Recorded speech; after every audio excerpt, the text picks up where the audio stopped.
શ્રી કૃષ્ણ. હું આશા ભટ્ટ ભોપાલથી ગળપાપડીની રેસીપી બતાડી દઈશ. ગળપાપડી બનાવવા માટે આપણે લઈશું 2 વાડકી લોટ, 2 વાડકી ઘી, 2 વાડકી ગોળ, 2 ચમચ સૌંઠ ને 1 વાડકી નારિયેળ. 2 વાડકી ઘી નાખીશું. ઘી ગરમ થઈ જાય પછી આપણે લોટ નાખીશું. લોટને શેકીશું બ્રાઉન થવા તક.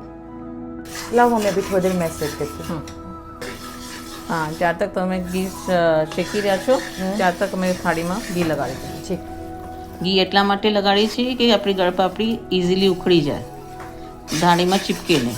मम्मी हमें पता कैसे चलेगा कि इसको कब तक सेकना है? અચ્છું થોડું ગુલાબી થઈ જશે ને, ડાર્ક થઈ જશે ને લોટ, हाँ. ત્યારે સમજી લેવાનું કે શેકાઈ ગયો છે. બળિયા લોટ શેકાઈ જાય એના બાદ ગોળ, નારિયેળ ને સૌંઠ નાખી દેજો. ઠંડુ થાય તેના બાદ નાખજો, હે ને થોડું. मम्मी अभी सीख गया है क्या? હા બ્રાઉનિશ થઈ ગયું ને તો શેકાઈ ગયું અચ્છેથી, હે ને. હવે થોડું 2 મિનિટ થઈ ગયું. હવે એમાં આપણે ગોળ નાખી દઈશું.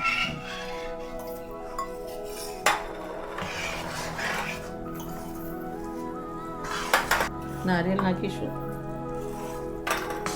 સૌંઠ નાખીશું 2 ચમચ.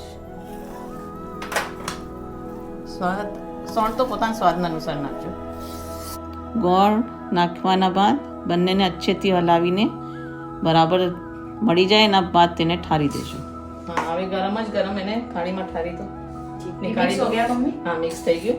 ગોળ પીગળી ગયો ને અચ્છેથી? પીગળી ગયો. હા બસ હવે એને થાળીમાં નીકાળો, ઘી લાગેલી થાળીમાં. मम्मी उसको मैं थाली में डाल दूँ? હા વાટકીમાં ઘી લગાડો. હા સાઈડમાં બી લગાડી દો. હા હવે એને દબાવી દો ને ગરમ જ ગરમ એને કાઢવી છે, નહીં તો ચૂરો થઈ જશે. ઠંડામાં કટશે બી નહીં ને ચૂરો થઈ જશે. तो मम्मी गढ़ पापड़ी बनाते वक्त जो मुझे 2-3 चीज़ें ध्यान में आई वो मैं आपसे पूछ लेती हूँ कि जैसे ही हमारे आटा सीख गया है, गैस 2 मिनट बंद करके ज़्यादा ठंडा भी ना हो, हाँ. हम उसमें गुड़ डाल देंगे ताकि चाशनी कड़क ना हो जाए, और फिर उसको जल्दी जल्दी हिलाना है ताकि वो गरम गरम ही मैं उसको घी वाली थाली में ठार सकूं, और उसको गरम गरम कट करना, नहीं तो कड़क हो जाएगा. અને તમે લોગ બધા કોઈ બી બનાવીને બતાડજો કે રેસીપી કેવી લાગી. Like, share, subscribe. BKGS Food Channel.